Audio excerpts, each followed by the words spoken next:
This video is on section 7.7 notes, parametric equations.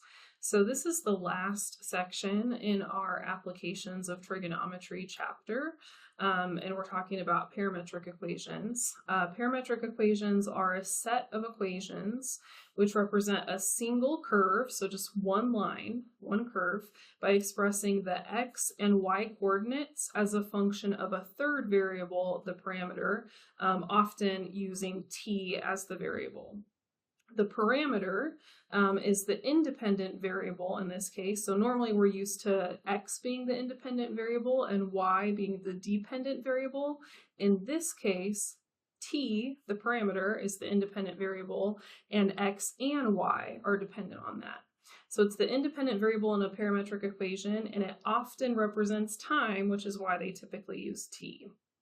So this is beneficial when you're talking about maybe like projectile motion problems, which we're going to do later in the video.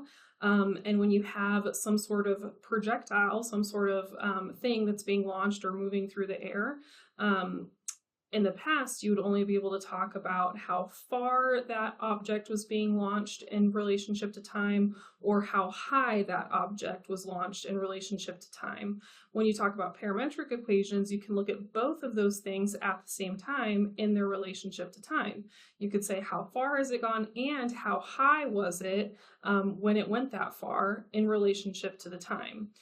So we can compare three different values, and that's kind of the cool thing about it. All right, so we're going to go ahead and graph the parametric equations x equals 3t minus 2 and y equals t plus 1 for t on the interval 0, 3, and then we're going to determine the domain and range of the graph. So if they give you a set of values for t, that's a lot easier than, you can see this example down here. They just said for t on the interval negative infinity, infinity. If we were to graph this, we would just have to pick some values and just kind of choose, well, those are just the values that we're going to graph in this case. But here they gave you an interval to use. So we'll be plugging in 0, 1, 2, and 3 for t to find our x coordinates and our y coordinates. So if I plug in 0 for x, and 0 for y, I get 0 minus 2 is negative 2, 0 plus 1 is 1, and I get the point negative 2, 1. If I plug in 1, I get 3 times 1 minus 2, and then 1 plus 1, so I get the point 3 minus 2 is 1, 1 plus 1 is 2, I get the point 1, 2. 3 times 2 minus 2, and then 2 plus 1. So 6 minus 2 is 4, 2 plus 1 is 3, so 4, 3. And then here if we plug in 3, 3 times 3 minus 2, and then 3 plus 1, 9 minus 2 is 7, and 4. So 7 and 4. So this is the parametric equation on the interval from 0 to 3. You can see that we don't really see the 0 to 3. It's not x values, it's not y values, it's t values. So this is t is 0, t is 1, t is 2, t is 3. That's where the 0 to 3 is. And then there's something that we can graph on a parametric equation. Sometimes people graph it, sometimes people don't. And it's called the orientation. And they'll just show which kind of direction the values are going in relationship to time. So this is the orientation because t is 0 started over here, and then t equals 3 is over here, and so the graph kind of went this way as the x and the y traveled along whatever path it was that this parametric equation was describing. So off to the side in my notes, I'm going to write that the arrows show the orientation. That's the actual wording they use. If you want to describe it in other words to make sure you understand what that means, go ahead and do so.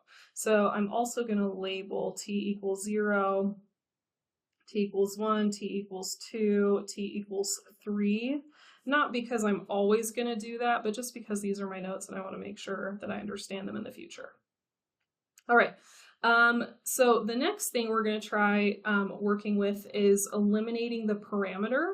And when you eliminate the parameter, you're getting rid of the t value, and then you're identifying the graph or identifying the equation in terms of its rectangular value. So in terms of x and y, if you get rid of the t and just write the equation in terms of x and y, then you can see what kind of graph it was you were initially talking about. And then from here, we're going to determine the domain and range. And I just realized we were supposed to do that on the previous example. So here, when the interval for t is from 0 to 3, the domain of what we graphed was from -2 to 7. -2 to 7, those were our x values. And the range was from 1 to 4. 1 to 4. So domain was -2 to 7, range was from 1 to 4. Okay, so let's go ahead and eliminate the parameter and then identify the graph. So when you eliminate a parameter, typically you'll work with the equation that has x, because we usually write our rectangular equations in terms of y. We usually want the y to be isolated. So it's not 100% of the time that that's how you're going to do it, but usually it will be the most helpful if you start with the x equation. So what I'm going to do is I'm going to take this x equation and I'm going to eliminate the parameter by isolating the t so that I can substitute it in for t in the other equation. So if I have x equals 3t plus 2, sorry, minus 2, I'm going to go ahead and take the -2 and add it to the other side. X plus 2 equals 3t. And then I'll go ahead and divide by 3. X plus 2 over 3 equals t. And so I'm going to think of t as being x over 3 plus 2/3. That's what t is. And now I can go ahead and substitute that in for t in the other equation. So y equals t plus 1, I'm going to take all this stuff and plug it in for t, and that's going to get rid of that parameter. Y equals x over 3 plus 2/3 plus 1. And so what I just got here is a linear equation, like y equals mx plus b, but we don't typically write them this way. Instead of writing x over 3, we would usually write 1/3 x. So this has a slope of 1/3. And then we would usually take the numbers on the end and we would combine them together so we know what our y-intercept is. So 2/3 plus 3/3 is 5/3. So this would be a straight line with a slope of 1/3 and a y-intercept of 5/3. So that's a line. And then for the domain and range, if we're not talking about an interval for t from 0 to 3 anymore, if now we're using an interval from -infinity to +infinity, we have a straight line, but we have the whole straight line instead of just this portion like we did before. So now that I'm talking about the entire straight line, I would say that the domain and range are all real numbers for that straight line. It's everything.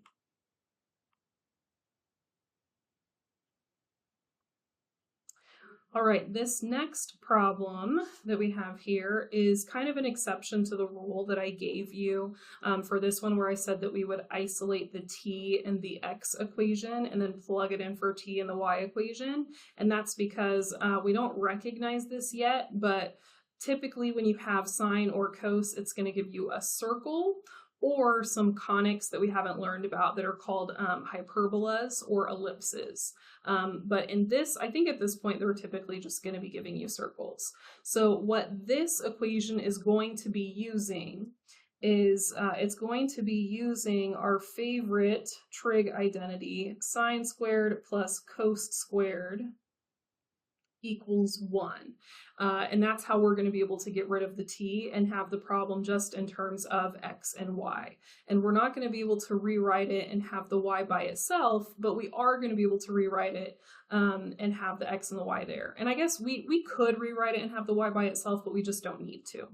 So my goal here, instead of getting the x alone and the y alone, and getting the t to go away, my goal here is going to be to isolate sine of t and isolate cos of t so that I can substitute them into this Pythagorean identity.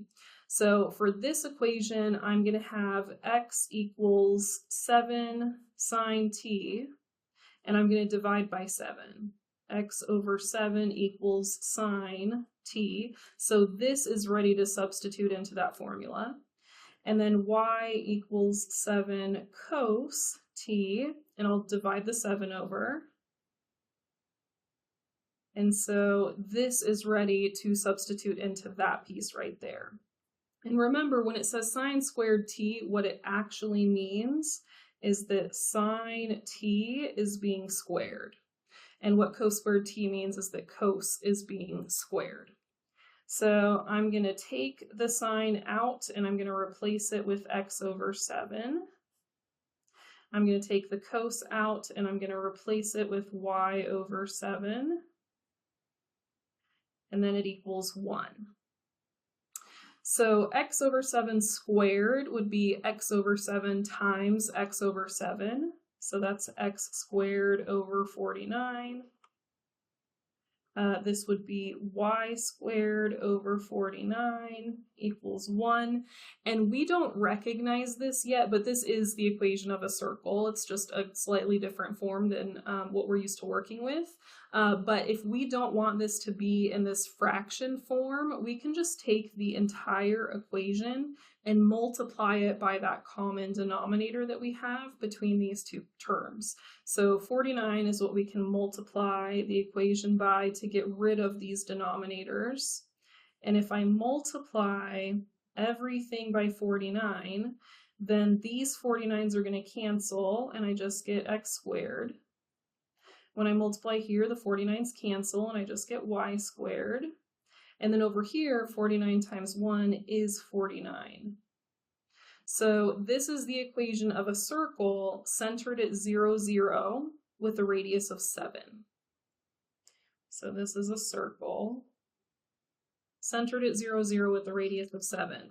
So if I use for the t values any value that I want, I plug in any value for t, I plug in 0, I plug in pi sixths, pi fourths, pi thirds, pi halves, 2 pi thirds, 3 pi fourths, 5 pi sixths, pi, I plug in everything. That's how I'm going to get the whole circle graphed. I'm going to end up with a circle that goes from -7 on the left to +7 on the right because it has a radius of 7. So I'm going to have a domain of -7 to +7, and I'm going to have a range that's also from -7 to +7. I just have to imagine what this would have looked like if I had graphed it, and it's that circle centered at 0, 0 with a radius of 7. Okay, let's look at the problems that are on the next page. So this next page has us taking some information and then writing parametric equations from that information. So it says write the parametric equations for a straight line, so y equals mx plus b, that's between 1, 3, and 5, 8, and t in the interval 0, 2. So they're telling us the t values, they're telling us what point we should start with and what point we should end with. So if you can imagine what we had just drawn, they're giving us this starting value, this ending value, and they're telling us what our interval is for t. And then we're going to be writing the equations for it. So it says t equals 0. 0 for t is what we would plug in to get the 0.13. And then t equals 2 is what we would plug in to get 5, 8. So what I'm going to do is I'm going to set up two pieces of information, one to get the x and one to get the y. So overall, I know that a straight line is y equals mx plus b. That's how we get a straight line. This is our independent variable, This is our dependent variable. And so when we are figuring out our two different equations for our parametric equations, instead of having y equals mx plus b, I'm going to have two equations where t is my independent variable. And then for one of the equations, my dependent variable is going to be x, and for the other one, my dependent variable is going to be y. So I'm going to have x equals mt plus b. That's one of my parametric equations. And then my other one is going to be y equals mt plus b. Okay, so for one of the equations, if I plug in 0 for t, I get an x value of 1. If I plug in 0 for t, I get an x value of 1. If I plug in 2 for t, I get an x value of 5. Then for the other one, if I plug in 0 for t, I get a y value of 3. If I plug in 2 for t, I get a y value of 8. And at this point, I can just find the equation of the straight line using math that I've learned in the past. So I'm going to find the slope of this line. Y2, or x2 minus x1 divided by t2 minus t1, 4 divided by 2 is a slope of 2, and so I know that the m value is 2, and then I can pick one of these points to plug in to find the y-intercept. Now, this point feels like cheating a little bit because this point is the y-intercept, and I am not going to use that point only because, like, this would be the easiest thing to do. But I want to do a little bit more difficult just in case you end up with a problem like this on your My Math Lab assignment and you don't have a y-intercept as a point just sitting there to give you the answer. So I'm going to go ahead and use this one. So I'm going to plug in x equals the slope times the t value of the point plus the b value plus the y-intercept. 5 equals 4 plus b, and so that means that b equals 1. And so my first equation for my parametric equations is going to be x equals 2t plus 1, which makes sense because our y-intercept was 1, so we knew that was going to be the case. Okay, over here I'm going to do the same thing. I'm going to find my slope, y2 minus y1 over t2 minus t1. So my slope is 5/2. And then I can use this point because it is my y-intercept. That's the actual b value. But again, I'm going to practice using a different point to plug in to solve for the b value. So I'm going to take this one. Y equals the slope times the t value plus b. 5 divided by 2 times 2, these would cancel, and I would just get 5 plus b. And so b equals 3. Makes sense, that's what we thought it was. So y is going to equal m times t plus the b value. And so when we write our parametric equations, this is what they are, both in terms of t. All right, next, it says write the parametric equations for the portion of the circle x squared plus y squared equals 25 that lies in the second quadrant. So I'm just going to remind myself the second quadrant.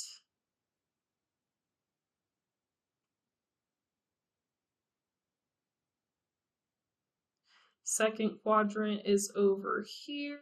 And so knowing that I have the interval from pi halves to pi is going to be important if I imagine that my circle is only in the second quadrant. So this circle is centered at 0, 0, but it has a radius of 5. and we're only looking at the portion of the circle that is in the second quadrant, so only 1/4 of the circle. Okay, so when we draw circles, we're always going to use that Pythagorean identity. So we're going to be using sine squared plus cos squared equals 1. And then for one of these, we're going to end up assigning one of them to x and one of them to y. It does not matter which one we're going to assign to x and which one we're going to assign to y. And so I want to take this equation, x squared plus y squared equals 25, and I want to start to get this equation to look like this equation. And right now it equals 25, but it's supposed to equal 1. So I'm going to divide by 25 and divide by 25. So now the equation equals 1. And so I'm going to split these in two, x squared over 25, y squared over 25.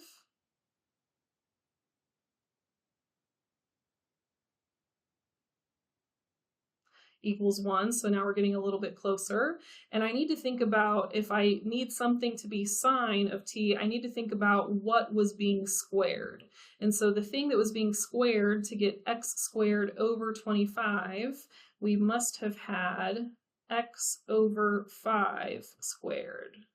And we must have had y over 5 squared. And that's how we got x squared over 25 and y squared over 25. And so what that means is that we have x over 5 equals sine or cos. It doesn't matter which one, but I'll go ahead and just make it equal sign. And then y over 5 equals cos. So x over 5 equals sine t. Y over 5 equals cos t, and then to have our parametric equations complete, we just have to have the x alone and the y alone. So that 5 needs to be multiplied to the other side. So x equals 5 times sine t, and y equals 5 times cos t. So those are our two equations, and we need to use t values so that when we graph this, we're only going to end up graphing in the second quadrant. So to graph only in the second quadrant, we're going to use t values between pi halves and pi. So my final answer is going to be x equals 5 sine t, y equals 5 cos t, where t is between pi halves and pi. That's how we draw only the portion of the circle that is in the second quadrant.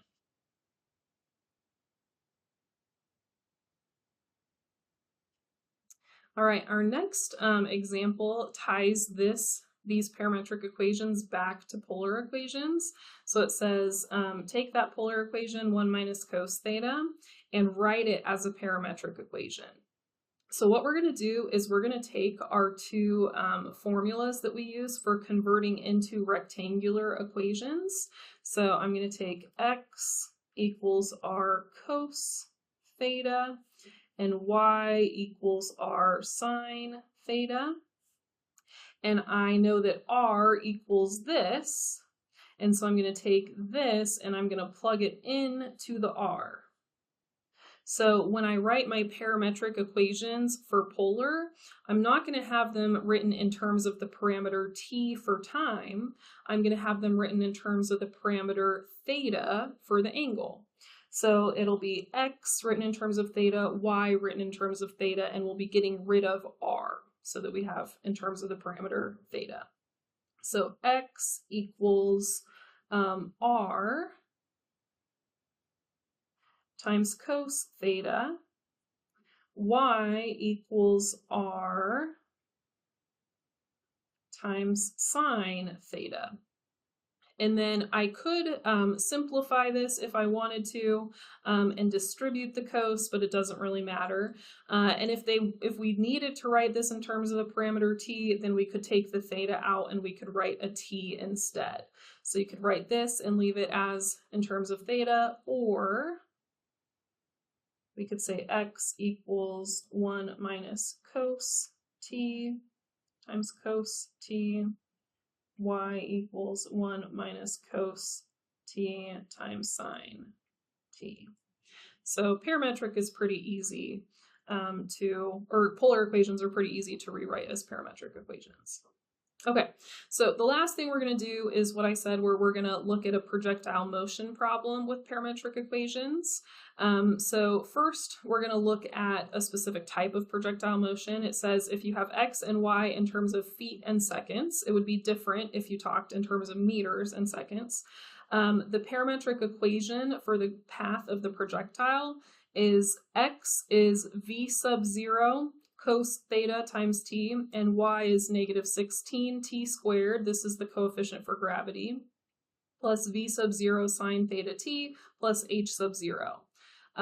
Theta is the angle of inclination, or the angle of incline in degrees. V sub 0 is the initial velocity in feet per second. So when they tell you like the speed at the start of the problem, that's what you're going to use. And h sub 0 is the initial height in feet. And again, this would just be different if you use meters. The coefficient for gravity would be slightly different, but the overall formula would be similar. All right, the example says a girl is on the roof of her garage, which is 15 feet off the ground. She launches a potato out of her potato gun. The initial velocity of the potato is 50 feet per second at an angle of elevation of 40 degrees. Write the parametric equations for the path of the projectile and sketch the graph of the parametric equations.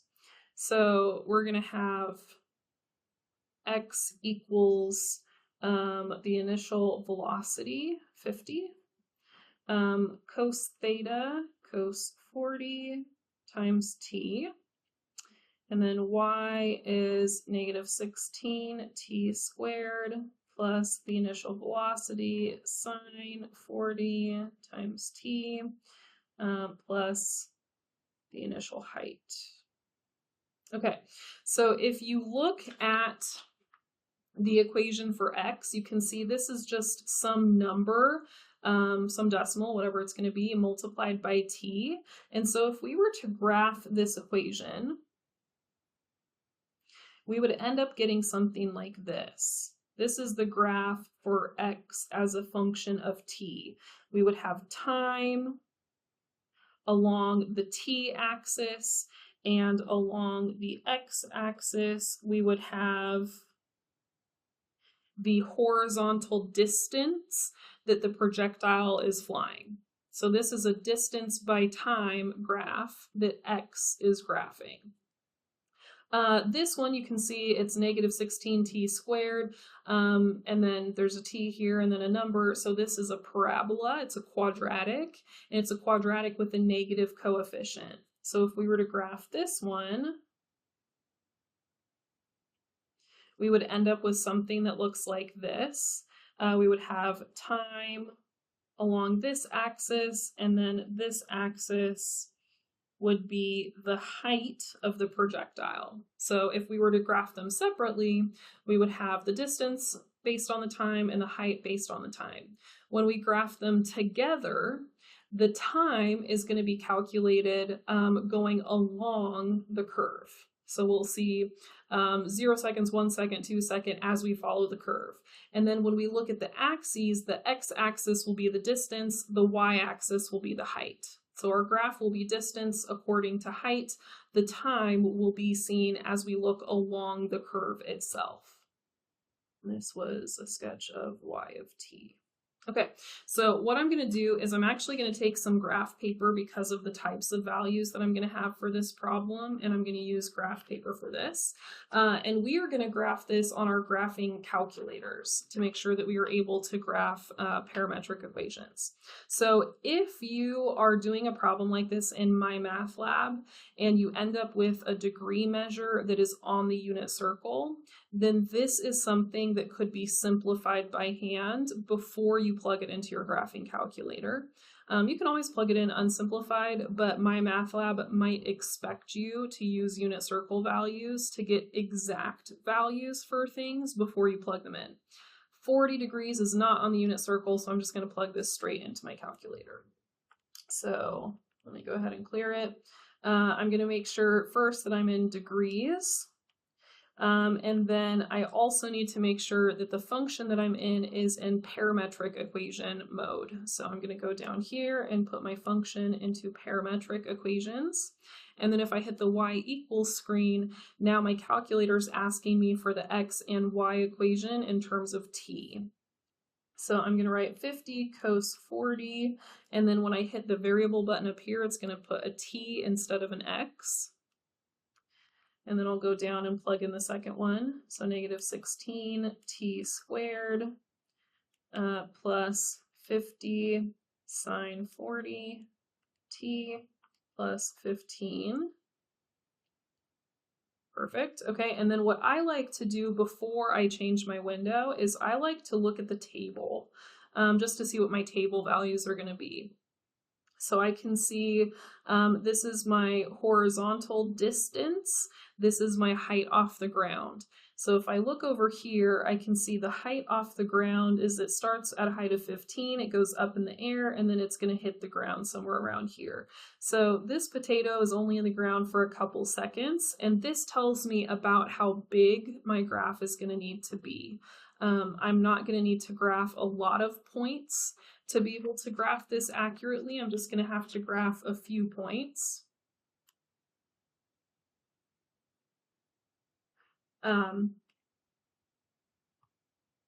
And actually what I'll probably do to get a more accurate graph is instead of graphing 1 point per second, I'll graph a few points per second, so I'll spread the time out a little bit.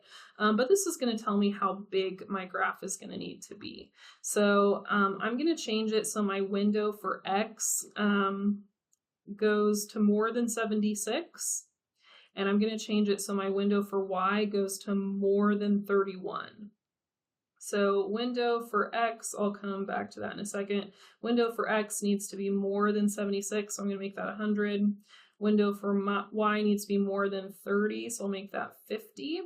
And I'll go ahead for my x's and just go by 10s. For my y's, I'll go by 10s. Okay, and then for the t, for the time that we're talking about here, this currently says 0 to 2 pi, and I just want to go in terms of seconds. We had 2 seconds or whatever. I'm just going to go to 10. I think that'll be good. And I'm going to go by 0.25 seconds and just see what that looks like. All right, so I'll hit graph. There we go. Projectile motion, that makes sense. And now I can go ahead and use this to graph some points, but I want to have my points be a little bit easier to graph. This is not going to look like that parabola if I only graph 2 points. So I'm going to hit table set right up here, and I'm going to have this change by maybe 0.25, or you could do 0.5. I'll do 0.25 so I have more points that I can actually look at. So these are all the different points I can graph. And I'm just going to graph as many of them as I can. Okay, so I'm going to take my graph paper, and I know that for the height, for the y-axis, I need to go to 30. I know that for the x-axis, I need to go to at least 76, or maybe a little bit further than that, now that I have this more accurately. So I'm just going to go ahead and start setting up my graph.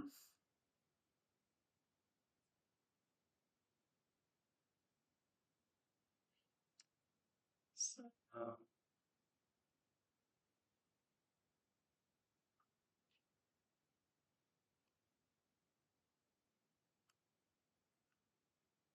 yeah, it looks like, so this is where the projectile hits the ground, and it looks like it goes almost up to 100, so that's what I'm going to do.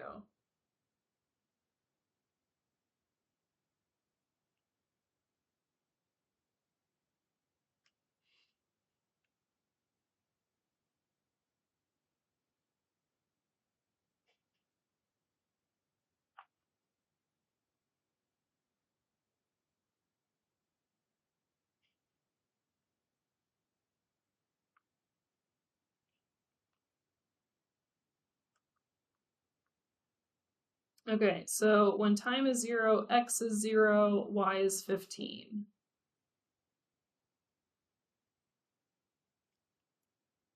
Okay, 2.5, we've got 9.5, 9.6, and then 22. 9.6, and then 22. That's 25, so 22 somewhere.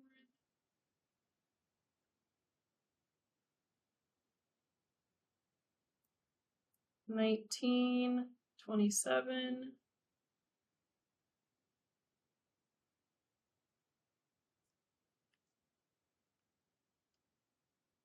28.7 and 30.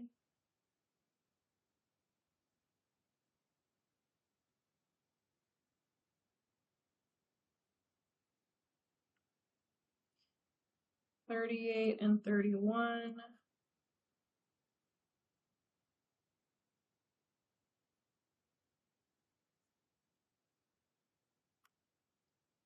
47.8 and 30.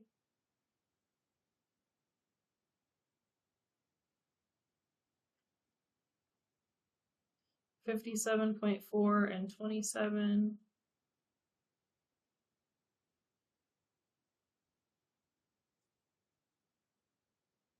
67 and 22.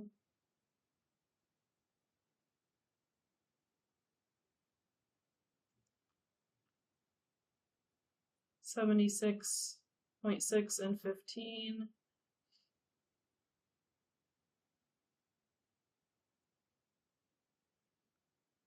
86 and 6.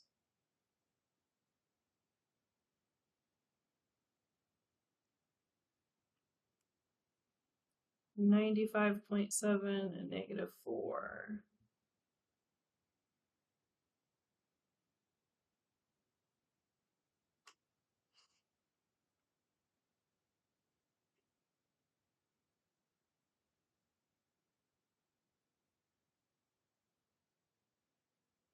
Okay, so there's my graph, a pretty decent sketch. I went ahead and just went by 5s along this axis and went by 10s along this axis to make it so everything would fit. And obviously you can do it a little differently.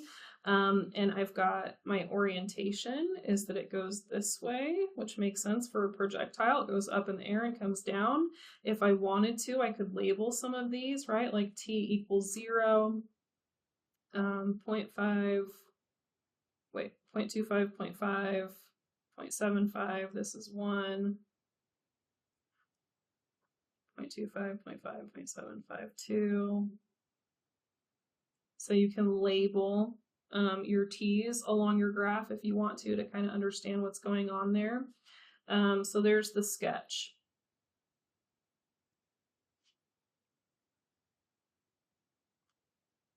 And here, there wasn't actually anything for us to solve in this problem, although if we wanted to, we could find the horizontal distance that the potato had traveled when it hit the ground. We could find that. That would be this point right here. We could find the maximum height that the potato attained and how far it had traveled at that point and what time it was at that point. So there's different questions they could ask. But all they were doing here was just asking us to write the equations and to sketch a graph of it. And I think that's similar to the problem that I assigned on my math lab.